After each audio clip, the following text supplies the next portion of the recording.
واتقوا الله الذي تسالون به والأرحام إن الله كان عليكم رقيبا يا أيها الذين آمنوا اتقوا الله وقولوا قولا سديدا يصلح لكم أعمالكم ويغفر لكم ذنوبكم ومن يطع الله ورسوله فقد فاز فوزا عظيما أما بعد فإن أصدق الحديث كتاب الله وخير الهدى هدى محمد صلى الله عليه وسلم وشر الأمور محدثاتها وكل محدثة بدعة وكل بدعة ضلالة كل ضلالة في النار.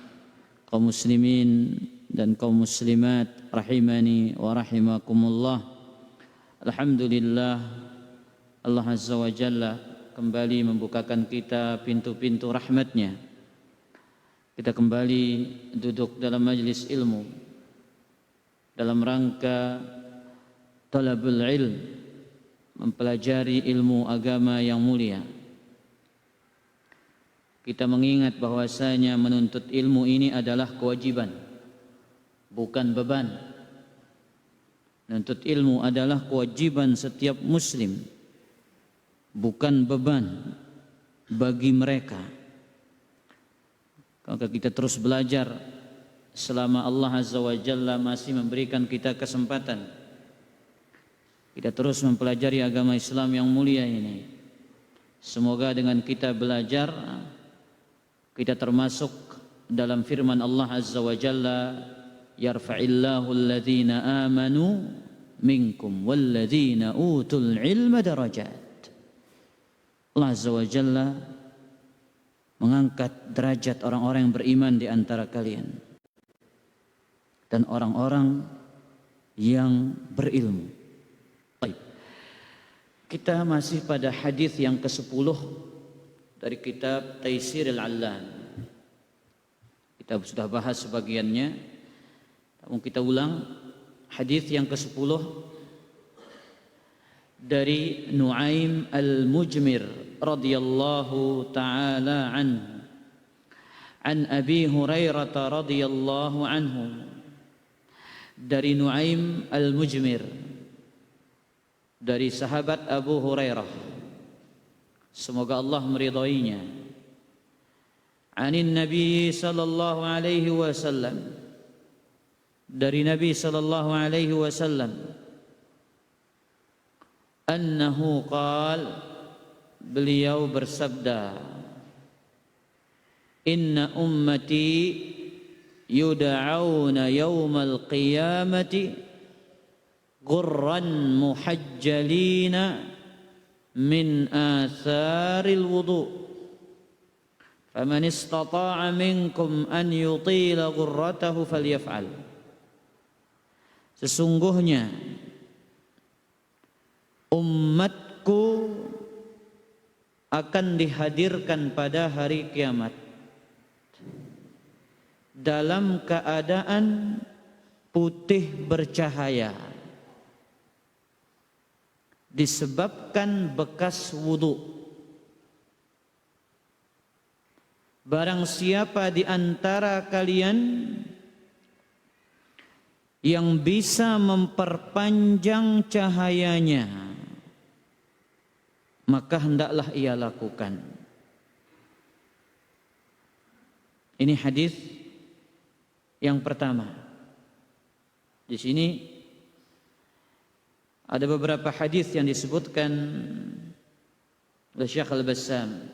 Wa fi lafdhin akhar, dalam lafaz yang lain,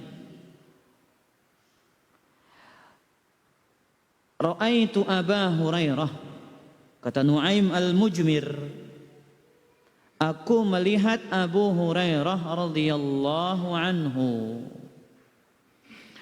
yatawaddau faghassala wajhahu wa yadayhi hatta kada yablughal mankibain. Aku melihat Abu Hurairah berwudu, maka beliau membasuh wajahnya dan kedua tangannya hingga sampai ke kedua pundaknya. Kata Nu'aim al-Mujmir, aku melihat Abu Hurairah berwudu, ya, lalu membasuh wajahnya dan kedua tangannya hingga hampir mencapai pundaknya, mengkip. Thumma ghassala rijlaihi hatta rafa'a ila as-saqain. Kemudian beliau membasuh kedua kakinya sampai kepada kedua betisnya. Tangan sampai sini dibasuh Abu Hurairah. Ya, tangan sampai sini. Sampai lengan atas, sampai pundak. Kemudian kaki sampai betisnya. Thumma qal, kemudian Abu Hurairah mengatakan, sami'tu Rasulullah sallallahu alaihi wasallam yaqul, aku mendengar Nabi sallallahu alaihi wasallam bersabda. Dibacalah hadis yang tadi, inna ummati yud'auna yaumal qiyamati ghurran muhajjalina min atharil wudu' faman istata'a minkum an yutila ghurratahu wa tahjilahu falyaf'al. Sesungguhnya umatku akan dihadirkan pada hari kiamat dalam keadaan putih bercahaya. Disebabkan bekas wudu. Maka barang siapa yang bisa, yang mampu memanjangkan cahayanya dan putih wajahnya, hendaklah ia melakukannya. Lafaz yang ketiga. Sudah berapa lafaz? Dua. Wa fi lafzin li Muslimin, dalam lafaz Imam Muslim, sami'tu Khalili sallallahu alaihi wasallam yaqul, aku mendengar kekasihku sallallahu alaihi wasallam bersabda, tablughul hilyatu minal mu'min haitsu yablughul wudu. Perhiasan seorang mukmin sejauh mana air wudunya membasuh badannya. Perhiasan seorang mukmin adalah sejauh mana air wudu membasuh anggota wudunya. Artinya cahaya itu, ya, kadarnya, ukurannya sejauh mana bekas basuhan air wudu. Baik, para jemaah yang dimuliakan oleh Allah Azza wa Jalla,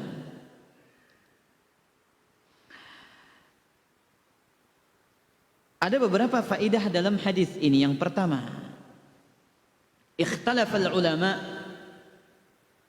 fi mujawazati haddil mafrud minal wajhi wal yadaini wal rijlain. Para ulama berbeda pendapat pada sebuah hukum, yaitu hukum melebihi batasan yang diwajibkan, yaitu hukum membasuh, hukum melebihi dalam membasuh batasan yang diwajibkan dari apa? Dari wajah, kedua tangan, dan kedua kaki. Pendapat yang pertama, pendapat jumhurul ulama, mayoritas para ulama, kebanyakan para ulama mengatakan ila istihbabi dzalik, sunnah. Kebanyakan para ulama mengatakan apa? Sunnah. Dalil mereka adalah hadis ini. Menurut jumhurul ulama, mayoritas para ulama, berarti tangan sampai apa? Iya, sampai lengan atas. Sunnah lebih. Kaki sampai betis.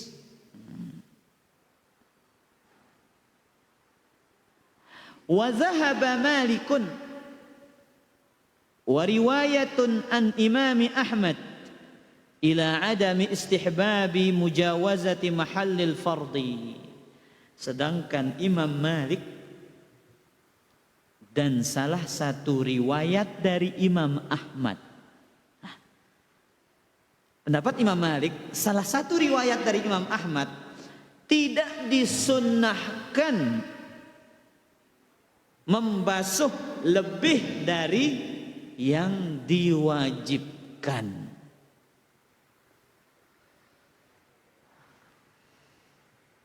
Abu Mikdad, apa maksudnya membasuh batasan yang diwajibkan?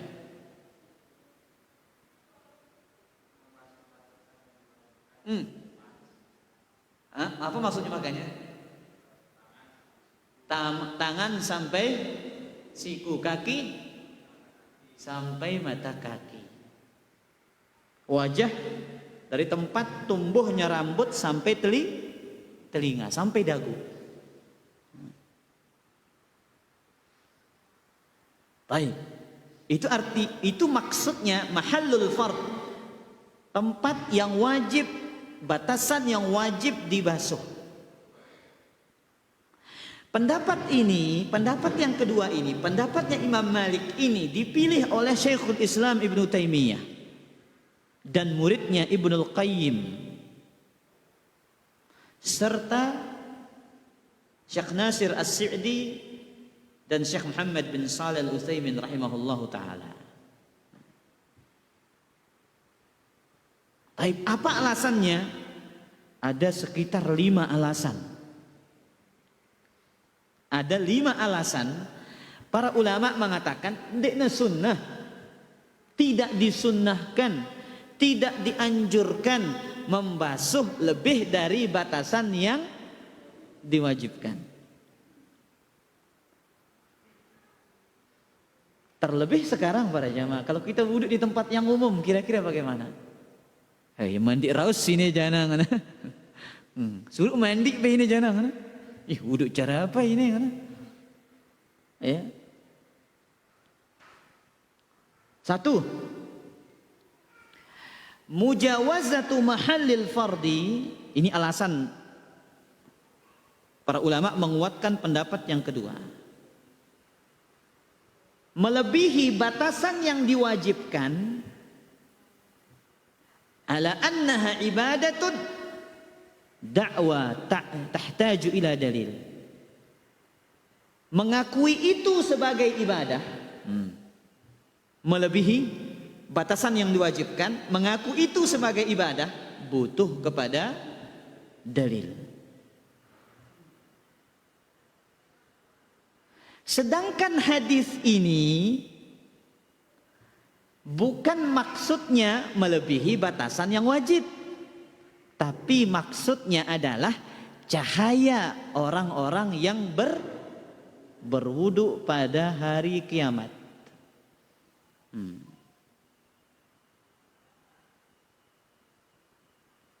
Satu. Terus Ustadz, apa maksudnya barang siapa yang mampu memperpanjang cahayanya, hendaklah ia lakukan. Akan datang pembahasan itu. Alasan yang kedua,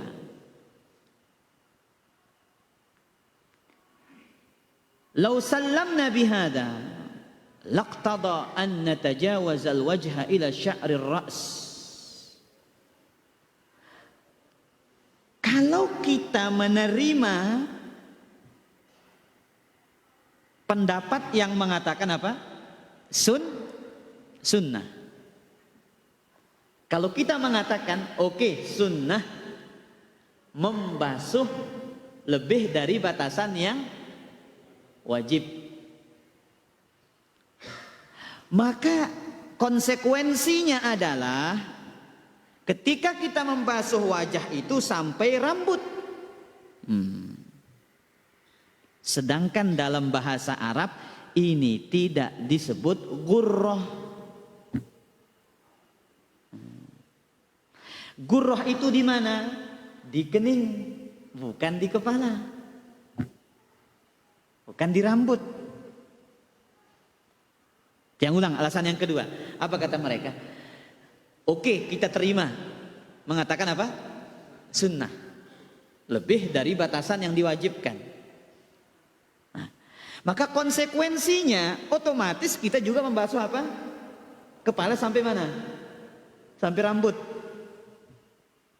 Kan barang siapa di antara kalian yang ingin memperpanjang cahayanya, maka hendak lakukan. Berarti ya, siram sampai otak selabu namanya. Siram sampai kepalanya, sampai rambutnya. Dan dalam bahasa Arab ini tidak dinamakan gurrah. Yang namanya gurrah itu apa para jamaah yang dimuliakan oleh Allah Azza wa Jalla? Asalnya adalah lam'atun bayda fi jabhatil faras. Warna putih yang ada di kening kuda. Maksudnya adalah cahaya yang ada di wajah, bukan di kepala. Paham para jamaah? Ya kenana. Berarti amun tengono sunnah bertentangan dengan makna hadis itu. Gurran artinya apa? Cahaya di wajah, bukan di rambut. Alasan yang ketiga, lam yunqal an ahadin minas sahabah annahum fahima hadzal fahm wa tajawaza wudu'ahu mahallal fardi. Tidak ada satu riwayat pun dari tidak ada riwayat satu pun dari sahabat. Di ara sai riwayat lengan sahabat yang memahami dengan pemahaman Abu Hurairah ini. Tidak ada satu riwayat yang datang dari sahabat yang memahami hadis ini sebagaimana yang dipahami oleh Abu Hurairah, yang mana membasuh lebih dari batasan yang wajib. Berarti praktik ini cuman siapa yang mempraktikkannya? Abu Hurairah. Bahkan diriwayatkan para jamaah, Abu Hurairah itu wudhu sembunyi-sembunyi dengan cara ini. Nyebut Abu Hurairah wudhu ini para jamaah. Ya.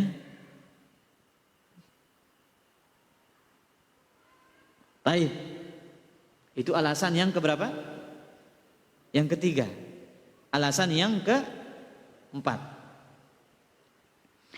Inna kullal wasifina liwudu'in Nabi sallallahu alaihi wasallam lam yadhkuru illa annahu yaghsilul wajha wal yadaini ila al-mirfaqain wal rijlaini ila al-ka'bain wa ma kana liyatrukal fadila fi kulli marratin min wudu'ihi. Nah, ini alasan yang luar biasa kuatnya.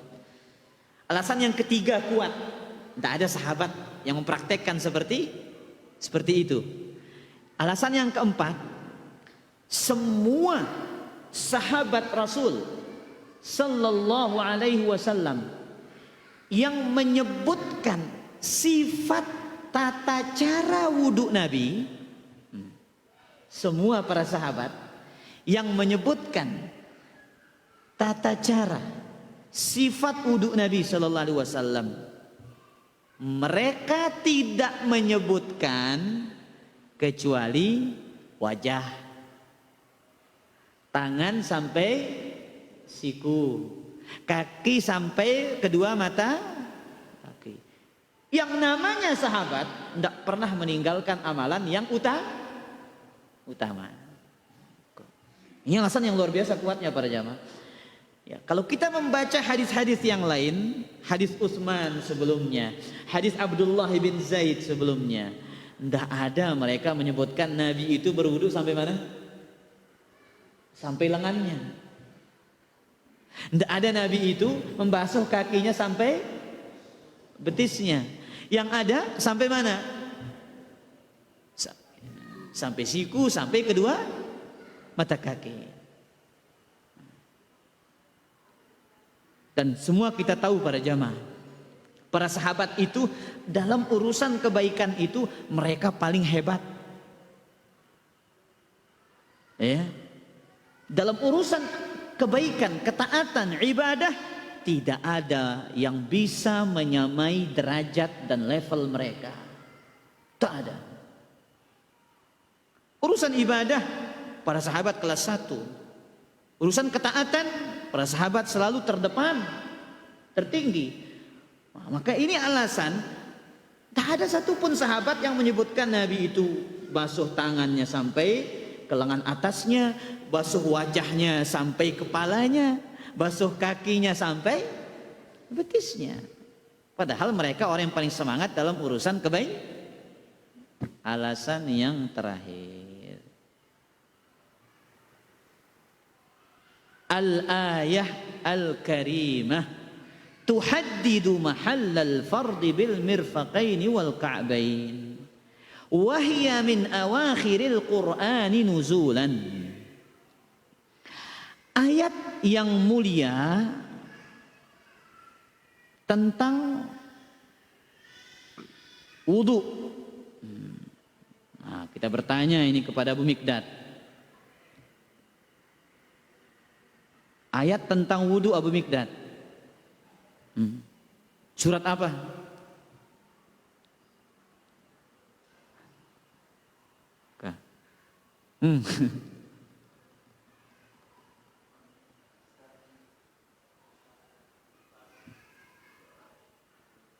Di situ disebutkan batasan membasuh itu. Tangan sampai siku, kedua mata kaki sampai kedua mata kaki. Surat apa? Al-Maidah ayat ngengket tuh Mikdad. Al-Maidah ayat ke-6.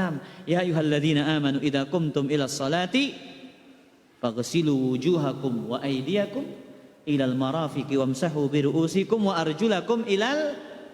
Nah, kata Syekh, ayat yang mulia ini membatasi tempat yang wajib dibasuh.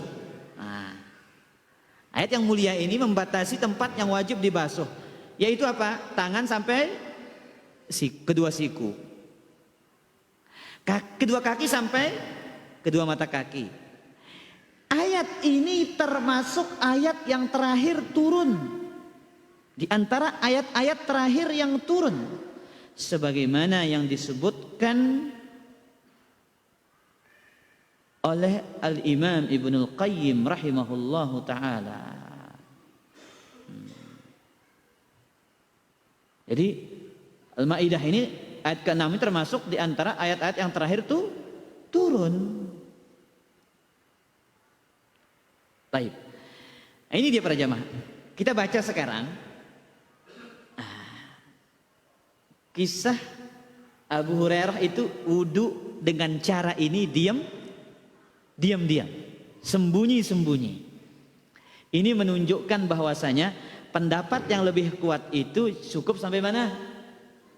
Sampai siku. Kaki sampai kedua mata kaki. Kata Al-Imam Al-Qayyim,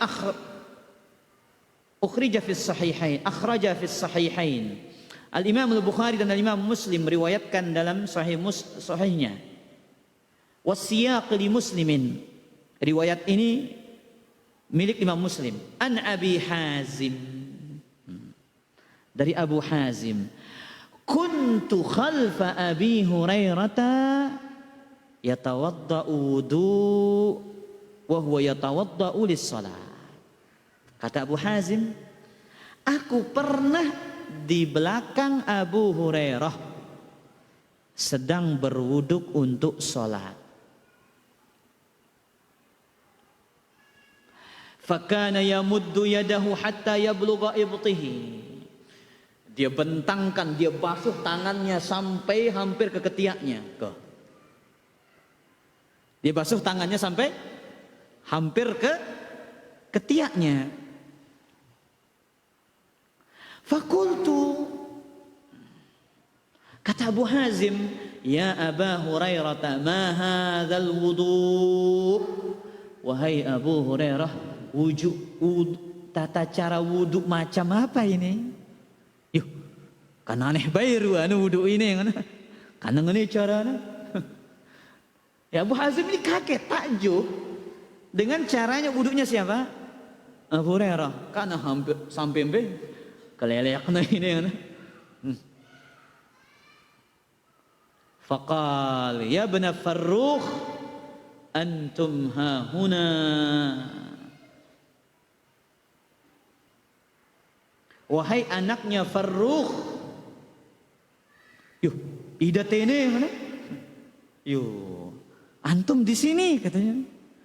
Lau alimtu annakum hahuna ma tawaddatu hadzal wudu. Jikalau aku tahu engkau di sini, aku tidak akan berwudu dengan tata cara ini.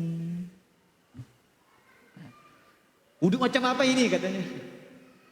Ya, yuk, tumben baik tandai dengan wudu sampai apa? Ketiaknya. Apa kata Abu Hurairah? Anaknya Farrukh. Engkau di sini. Kalau saya tahu engkau di sini, saya tidak akan berwudu dengan tata cara wudu seperti ini.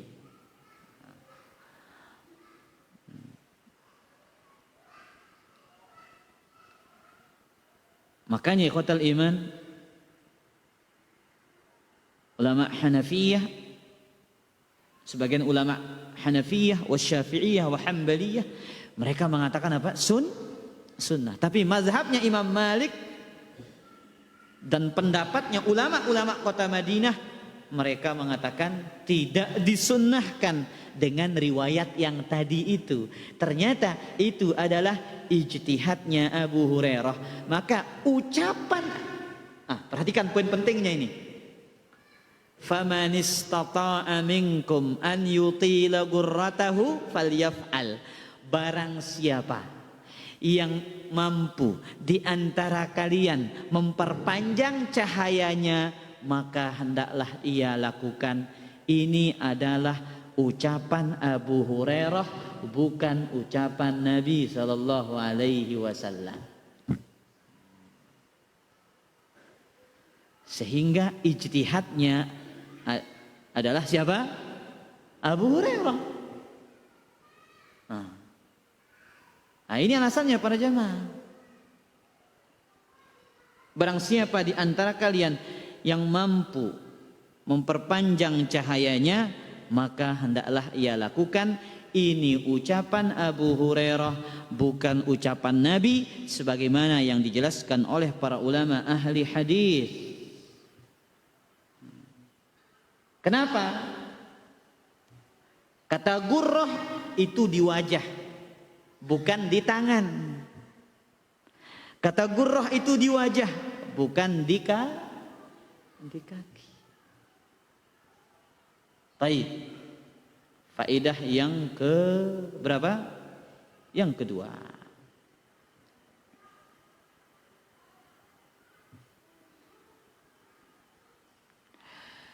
Keutamaan berwudu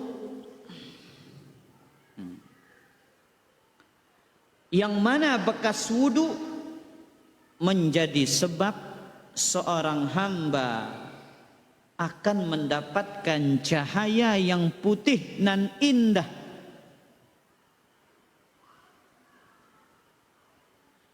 pada hari kiamat. Nah, subhanallah ikhwatal iman, ya. Ini kabar gembira dari Nabi sallallahu alaihi wasallam.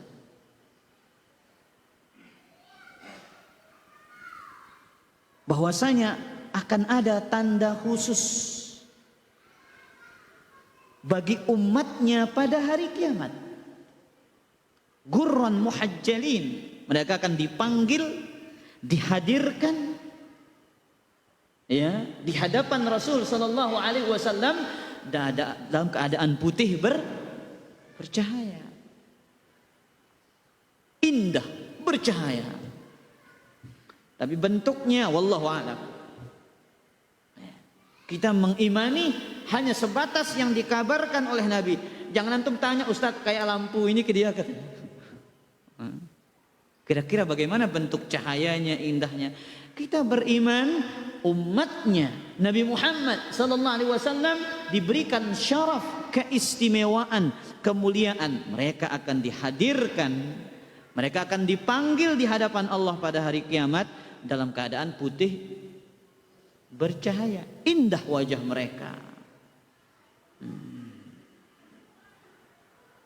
Maka dikatakan oleh Syekh, haitsu yunadaun, umat Nabi Muhammad akan dipanggil pada hari kiamat.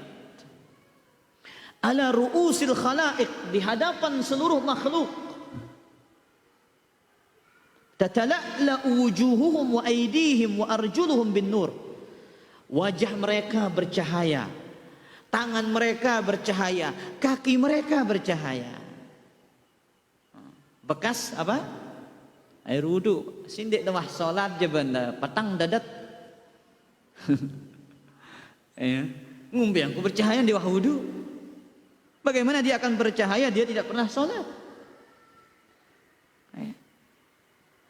Ini keistimewaan ikhwatal iman. Ya. Wudu ini salah satu amalan yang luar biasa mulianya. Banyak fadilahnya. Ya. Makanya di antara amalan yang sangat dipegang oleh sahabat Bilal itu adalah setiap kali berhadas itu berwudu. Semakin sering kita berwudu, semakin terang dan ya cahaya kita semakin indah pada hari kiamat. Baik, faedah yang keberapa? Yang ketiga. Sebagian para ulama berdalil dengan hadis ini.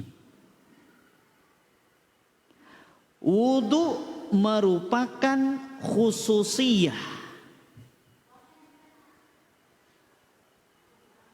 untuk umat Islam. Apa maksudnya khususiyah? Syariat khusus umat Islam. Ya, sebagian ulama berdalil bahwasanya wudu itu adalah khususiat, syariat khusus untuk umat Islam. Ini pendapat yang dipegang oleh Syekhul Islam Ibnu Taimiyah. Syekhul Islam Ibnu Taimiyah berpendapat wudu ini adalah khususan siapa? Umat Islam.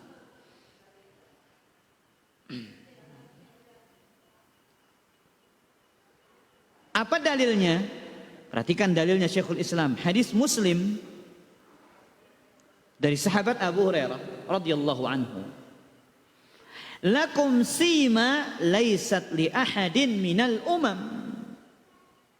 Kalian memiliki tanda yang tidak dimiliki oleh umat-umat yang lain. Nah, ini hadis jadi dalilnya Syekhul Islam.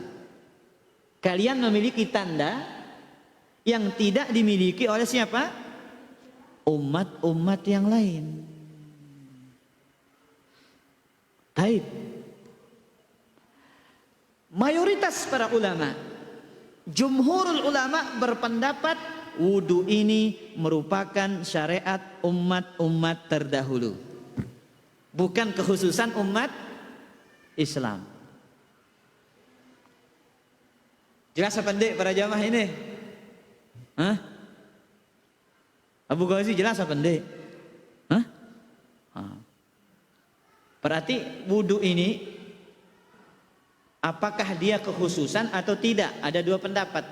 Pendapat siapa yang mengatakan kekhususan umat Islam? Syekhul Islam. Pendapat kedua mengatakan, kebanyakan ulama berpendapat bukan kekhususan. Juga wudu ini ya syariat umat-umat terdahulu. Dalilnya satu, hadis riwayat Al-Imam Al-Bukhari. Kisah Sarah. Siapa Sarah? Istri Nabi Ibrahim. Yang lahir darinya Ishak. Hajar lahir darinya Ismail. Kisah Sarah ketika bersama raja yang zalim.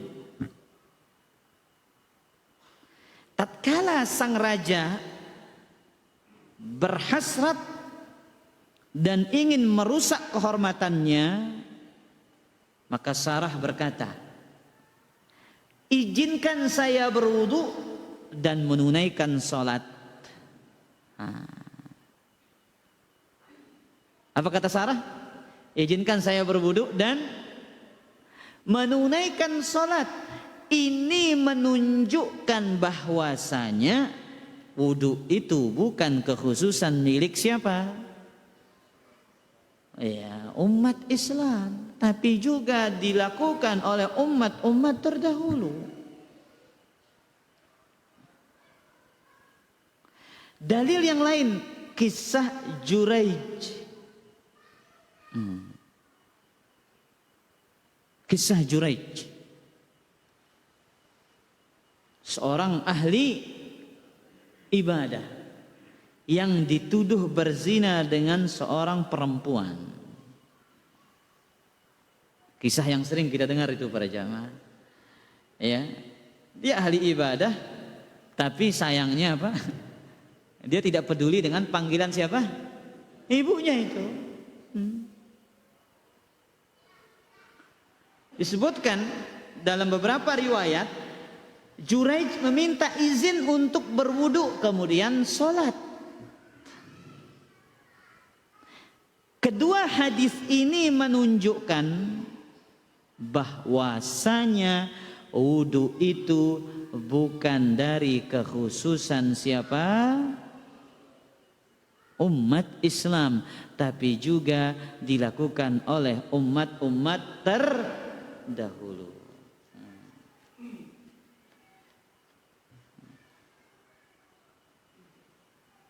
Baik.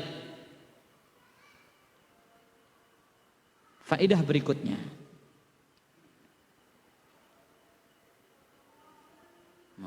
Sarah para jamaah.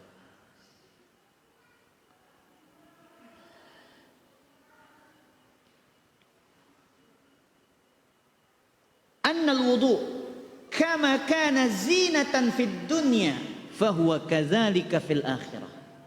Wudu ini adalah perhiasan seorang mukmin di dunia, juga perhiasan mereka di akhirat.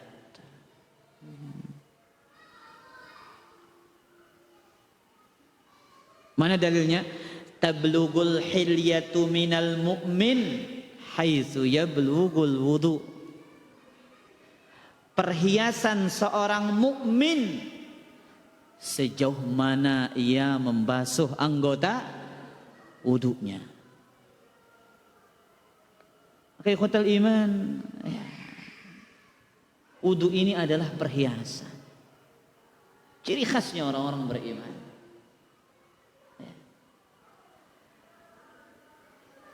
Tapi ada hadis yang dhaif para jamaah, ya.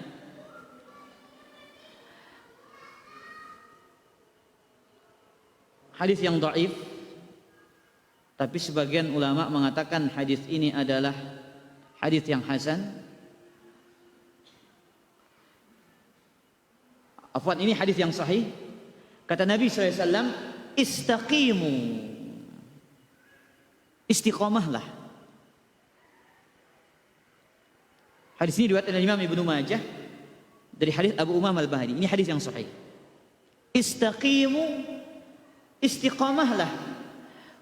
Wa ni'imma in istaqantum. Betapa indahnya apabila kalian sanggup istiqomah. Istiqomah dalam menuntut ilmu. Betapa indahnya istiqomah dalam menuntut ilmu. Istiqomahlah dalam sholat. Betapa indahnya istiqomah dalam sholat. Istiqomah dalam baca Quran. Betapa indahnya istiqomah dalam baca Quran. Wa khairu a'malikumus shalah. Sebaik-baik amalan kalian adalah salat. Wala yuhafidhu 'alal wudu illa mu'minun. Tidaklah yang menjaga wudu itu kecuali orang-orang beriman. Tidaklah yang menjaga wudu itu kecuali siapa? Orang-orang beriman. Maka yang katakan tadi, Wudu itu ada perhiasannya siapa? Orang mukmin di dunia dan di akhirat. Kemudian al-huliyu fil jannah lirrijali wan nisa. Perhiasan di surga itu bagi laki-laki dan perempuan. Karena Nabi mengatakan tablugul hilyah. Perhiasan di surga itu bagi laki-laki dan perempuan. Ya kan nanti ya emas dan perak jadi apa? Ya bejana-bejananya penduduk surga itu. Di dunia kita dilarang pakai apa? Emas dan perak. Emas itu bagi perempuan. Diharamkan bagi laki-laki. Maka di surga, iya subhanallah. Pakaiannya penduduk surga itu dari apa? Sutra yang paling mahal itu. Istabrak, sundus. Ya. Di dunia laki-laki boleh? Gak boleh pakai sutra. Makanya khotal iman azzani Allah wa iyyakum. Ya. Ada beberapa hal yang tidak diperbolehkan bagi laki-laki di dunia ini akan didapatkan kapan? Di surga.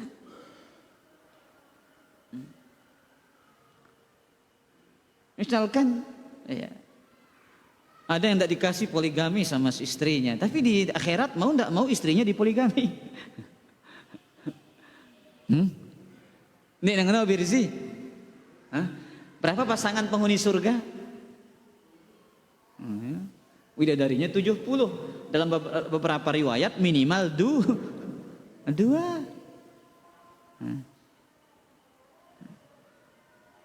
Di dunia nggak boleh pakai cincin emas, perhiasan emas. Di akhirat diberikan oleh Allah Azza wa Jalla. Di dunia nggak boleh minum khamar, di akhirat diberikan minum khamar.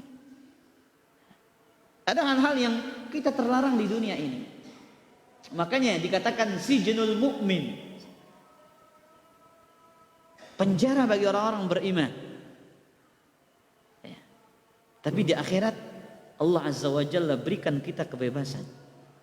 Yang mana didahulu dibatasi dengan apa? Aturan perjalanan. Memang kita diatur. Kayak kita bekerja di suatu instansi. Ya. Ada aturan apa enggak? Masuk jam sekian, pulang jam sekian, pakaiannya ini. Ada aturan. Enggak semau kita para jamaah. Baik. Kita azan dulu baru kita lanjutkan dengan tanya jawab.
Alhamdulillah wassalatu wassalamu ala Rasulillah wa ala alihi wa sahbihi wa man tabi'a hudahu amma ba'du. Silakan ada bertanya. Biar usulna ditiruan. Silakan ada bertanya. Oh, ini Pak.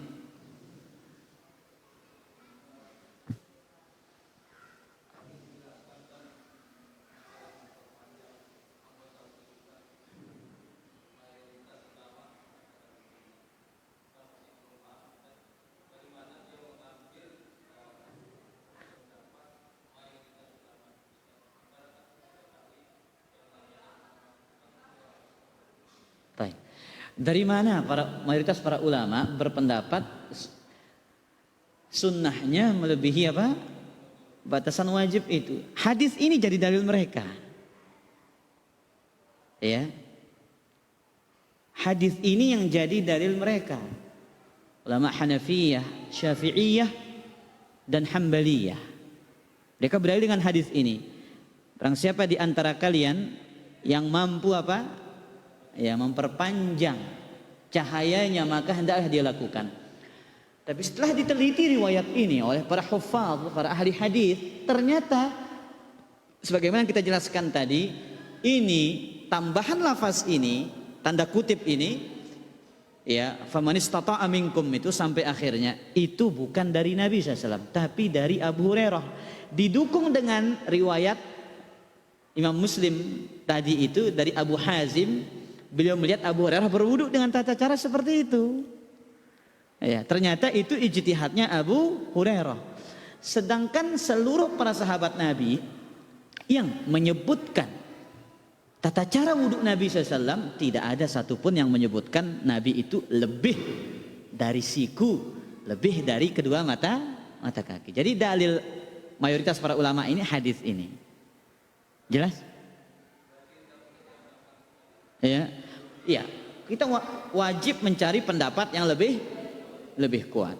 Nah, Allahu taala a'lam.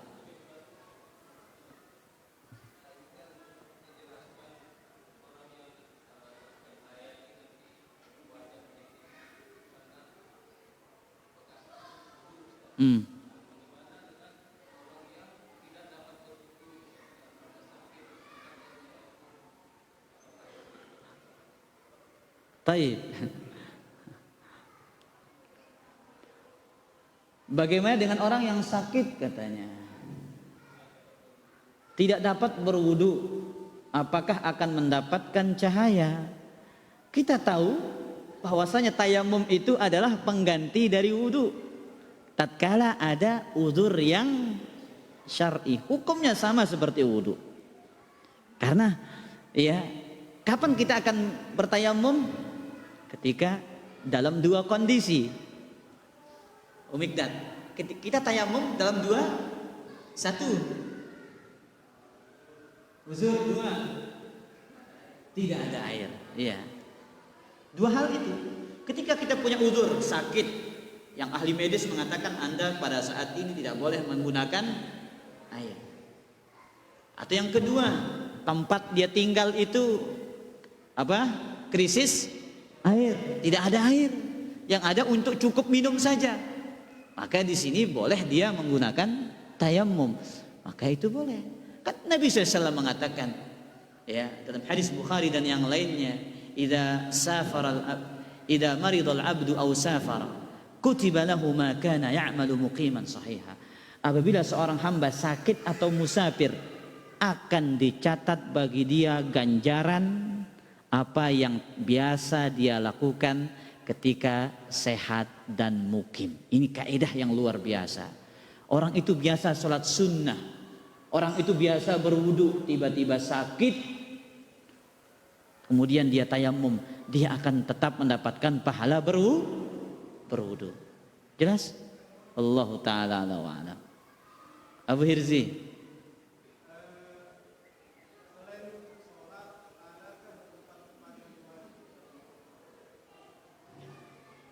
Selain wudhu sholat katanya, apakah ada tempat-tempat lain diwajibkan berwudhu? Abu Mikdad kita tanya kalau begitu. Ahsantum. Setelah makan dari daging Onta. Kemudian apa juga? Daging yang dibakar. Pacuan ke ini.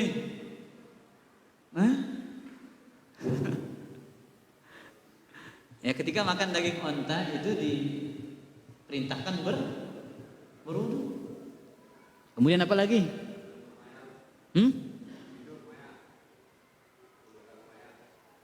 Nah, itu sebagian ulama mengatakan sunnah kalau itu. Nah,